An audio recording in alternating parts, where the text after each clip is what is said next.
In ancient times, many Buddhist pilgrims from China made the long and arduous journey to India to visit holy places.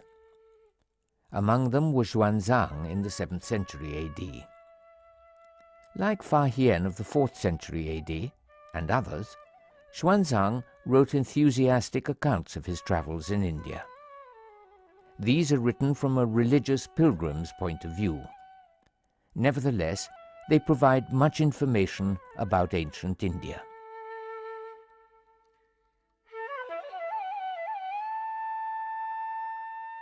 The traveller was greatly impressed by King Harsha of the 7th century.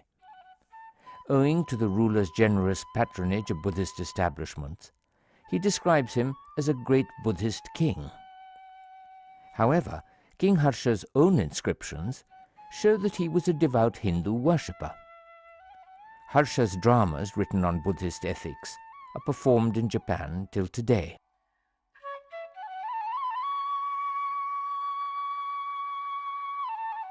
When Xuanzang visited the Nalanda University in the 7th century, he found that the courses of study there included Sanskrit grammar, Buddhist philosophy, Hindu Shastras and Sutras, the Vedas, arithmetic and the sciences. Such was the cosmopolitan culture continuing from the earliest times in the Indian subcontinent.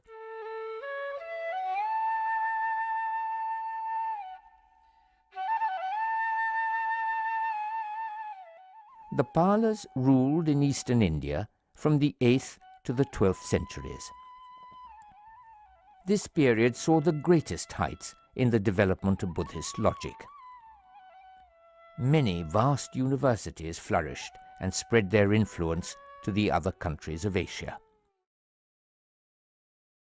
Fascinating to imagine this period in the year 800 or 1000 when Buddhist monks and scholars from Sumatra in Indonesia or Java in Indonesia or from Cambodia or from Tibet would be coming to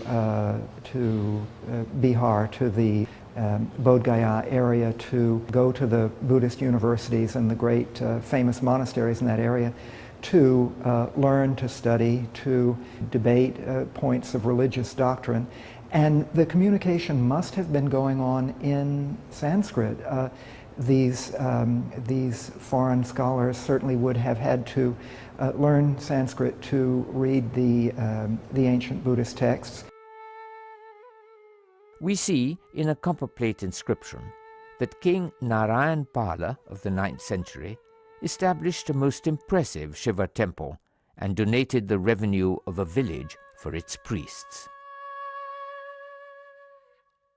Buddhists and Jainas also flourished in this period. Official seals of the Pala kings bear the Buddhist emblem of the Dharma Chakra.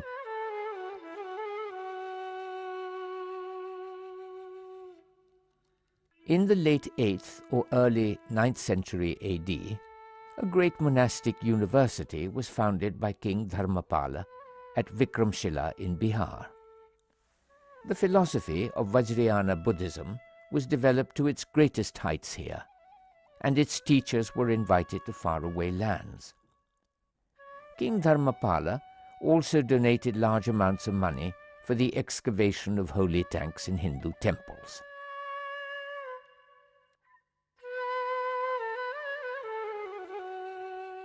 Inscriptions show that many kings of the Pala dynasty followed the path of the Buddha. They also show that several others of the same dynasty followed other faiths. Best of all, the same kings are clearly seen to be equally generous to Hindus and Buddhists. I think one of the things that is clear is that these things were not considered as mutually exclusive, and that's where certainly I think we are dealing with a situation in which it was not considered inappropriate or odd or awkward in any way if a ruler or a queen or a princess, or I would say even an ordinary person, gave a gift made a pious gift towards a Buddhist monastery, and at the same time made a gift towards building a Brahminical temple. So this does tell us a great deal about religious boundaries being relatively fluid in those times. And certainly I think the fact that we find this kind of phenomenon surprising at all is because we are looking at the ancient past through the eyes of the present and from the point of view of clearly defined, mutually exclusive religious boundaries. In this gallery there are sculptures from Bihar and Bengal from about the 8th century up till the 12th century, and on one side of the room are Buddhist sculptures and the other are Hindu. And there's every reason to think that the same workshops and perhaps even the same artists were creating these sculptures either for Buddhist use or for Hindu use. And I also think it's perfectly possible that some of the patrons were commissioning Buddhist images for certain occasions and Hindu images for other occasions. It makes me think that there's a reminder here for us that certainly historically there's absolutely no necessity that people of different religions can't live together as good neighbors and collaborators in their work as well. In the spiritual climate which continued from ancient times, we see that in the early medieval period there were no boundaries between faiths. The same person is most often described as a devotee of different deities, depending upon the occasion. Examples of this are numberless. Such religious divisions are a later construct by scholars who have tried to understand Indian history from a vastly different perspective.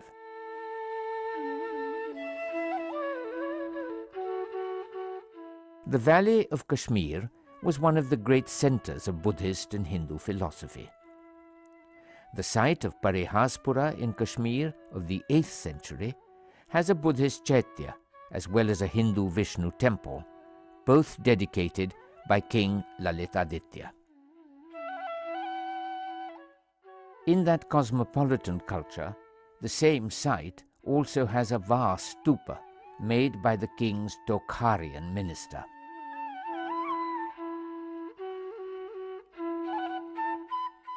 There is a vast body of mural paintings surviving in the Indian Himalaya and western Tibet, which were made in the 11th and 12th centuries by Kashmiri painters. These are the only surviving visual record of the culture of Kashmir in that period. As the paintings show, temples to the Hindu deity Balarama could also have a shrine to the Buddhist deity Green Tara.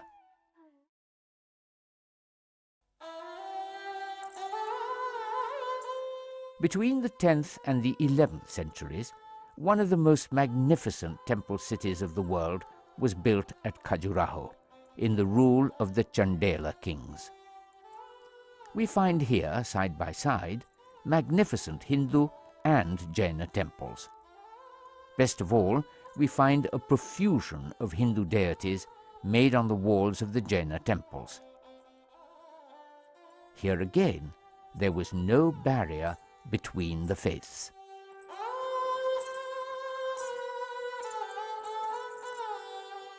In Gujarat, we see the same spirit of the worship of all deities. King Bhima I made a marvelous temple to Surya the sun at Modhera in the 11th century. At the same time, his wife Udayamati was making a beautiful step-well temple to Lord Vishnu at nearby Patan. Meanwhile, his minister Vimala was making a most famous Jaina temple at Mount Abu.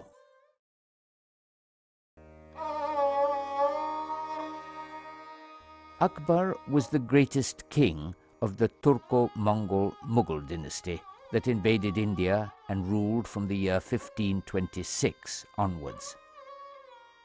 He was an able conqueror and administrator who spread Mughal rule to many distant corners of India.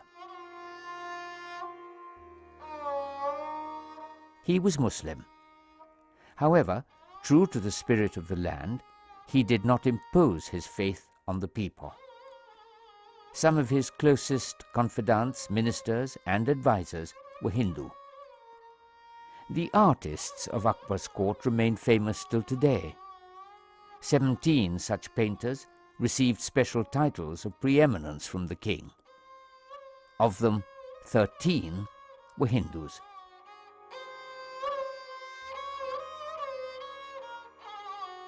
In the late 16th century, Akbar created a universal faith, Deen-e-Ilahi. Hindus, Jainas, Parsis, and Christians were invited to a special house of worship. Here the beliefs of all faiths were freely discussed. Father Montserrat and Father Rudolf Aquaviva from Portugal did not understand such a spirit of free intellectual inquiry. They wrote time and again to the Pope in Rome to say that the king was about to convert. Akbar, of course, continued his equal interest in all faiths.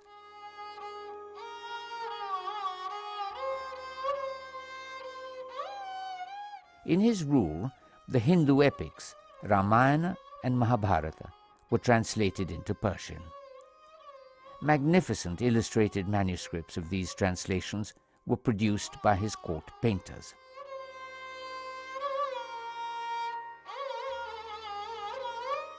Styles of art were created in the Mughal court which blended the best of Persian traditions with the rich indigenous heritage of India. A Mughal style was born which was unique to the subcontinent.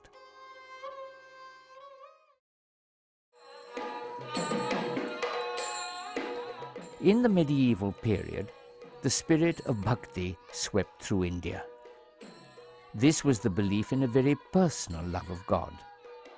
The human spirit was seen as a lover, separated from the beloved God. Worship was aimed at the desire for reunion with the divine.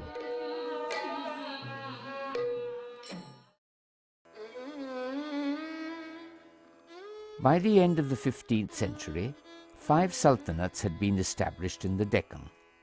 The sultans included a descendant of the Ottoman dynasty of Istanbul and a Turkman prince who had taken refuge in India. These sultans were Shia Muslims and close allies of the Safavid rulers of Persia. In their rule, numerous Sufis came here from Persia and found a fertile ground for their ideas to flower. Both Bhakti and Sufism believed in a personalized love of God. It was a heady mixture, the ecstasy of the Bhakti movement and the mystical dreams of the Sufis. The Sufi philosophy or the Sufi way of life was very akin to several movements that developed in India from the 14th century onwards, which are subsumed under this broad category of Bhakti movements. There is a lot of commonality in the Sufi movements and the Bhakti movements, just as Sufism borrowed quite a few ideas from the Vedanta philosophy as well. The result was a deeply spiritual culture. Akbar's contemporary, Sultan Ibrahim Adil Shah II of Bijapur, was another great philosopher king. Though born a Muslim, he wore a necklace of Rudraksha beads in the manner of a Hindu ascetic. In his autobiography, the Sultan says that he is the son of Ganesha, the Hindu deity. Such was the heady spirit of the cosmopolitan culture of the Deccan in that time.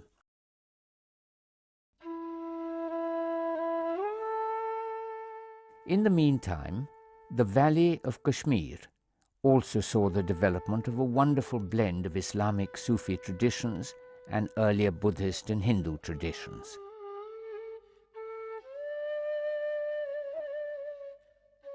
The great Kashmiri saint and poetess Lal Ded of the 14th century influenced Kashmiri thought for all time to come. Hers was a message of all-embracing love. She sang, "Shiva lives everywhere. do not divide Hindu and Muslim. Hers was a synthesis of mystical Shaivism and Islamic Sufism. She was loved by Muslims and Hindus and was known as Lalded, Mother Lala.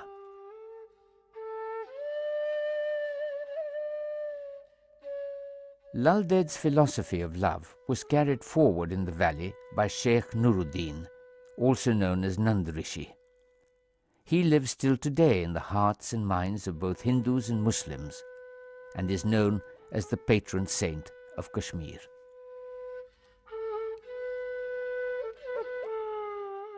Love for Nuruddin was not only a mystical union with God, but an active and sympathetic attitude towards all living creatures. He advocated vegetarianism and taught the equality of all living beings. Well, I think it should be made absolutely clear that Islam in its Arab or Turkish attire did not really exist in any part of India, Kashmir included. I think Muslim societies that were developed, that were created in this country, Muslim communities that developed in this country, very quickly adapted themselves to local conditions.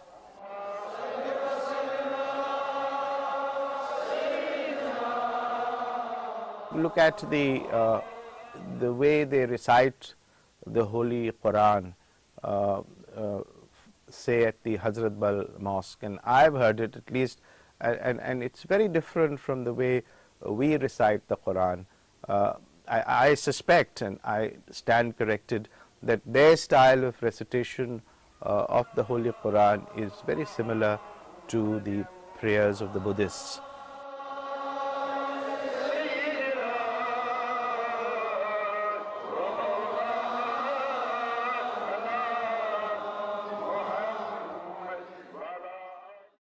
Across the whole of India, the medieval period saw the happy blend of the ideas and practices of Bhakti and Sufism. This truly continued the ancient cosmopolitan traditions of India. There were poets and saints in all parts of the country, whose path of compassion was followed by persons of all faiths.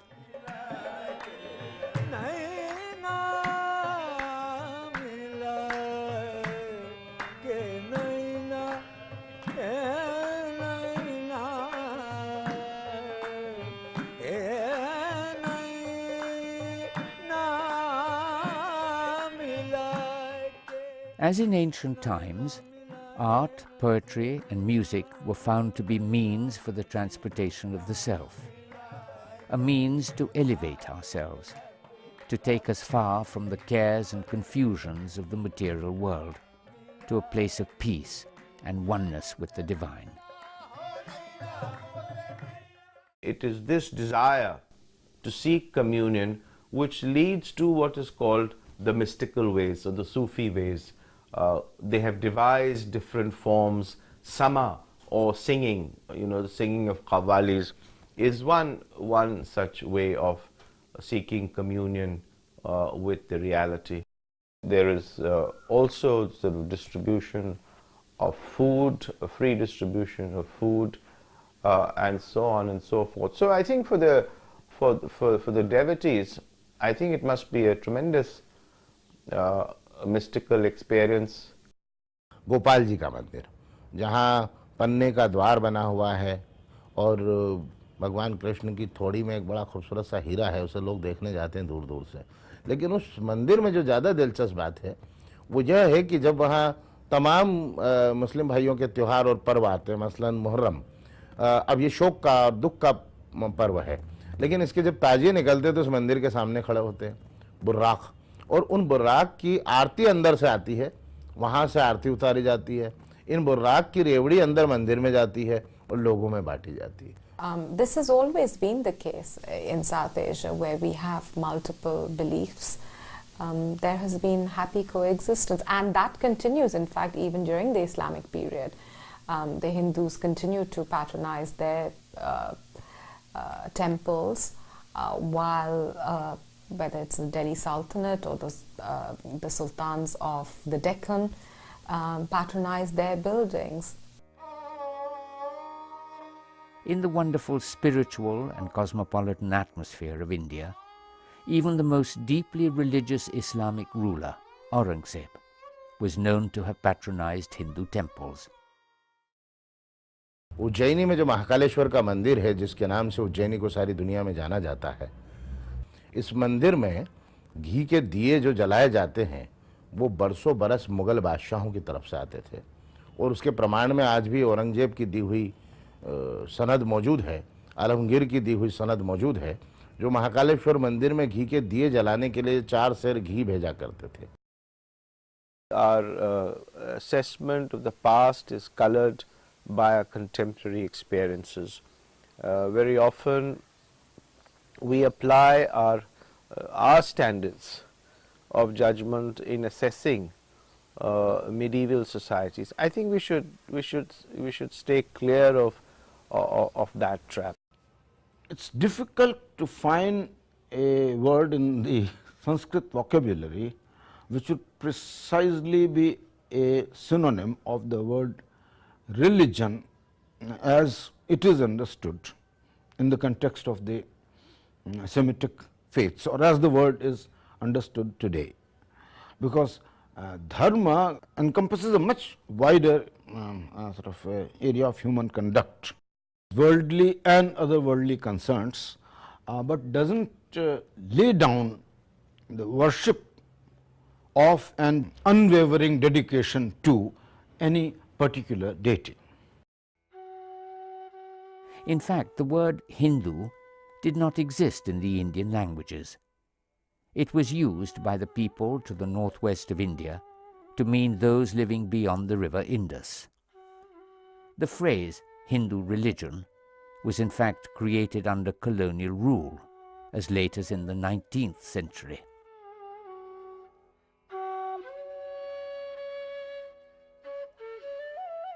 India's is an ancient spiritual culture with a most compassionate view of the whole of creation, a vision which values the air we breathe and every plant and insect in creation. Surely there's a great deal for us to learn from this ancient culture of love for all that there is.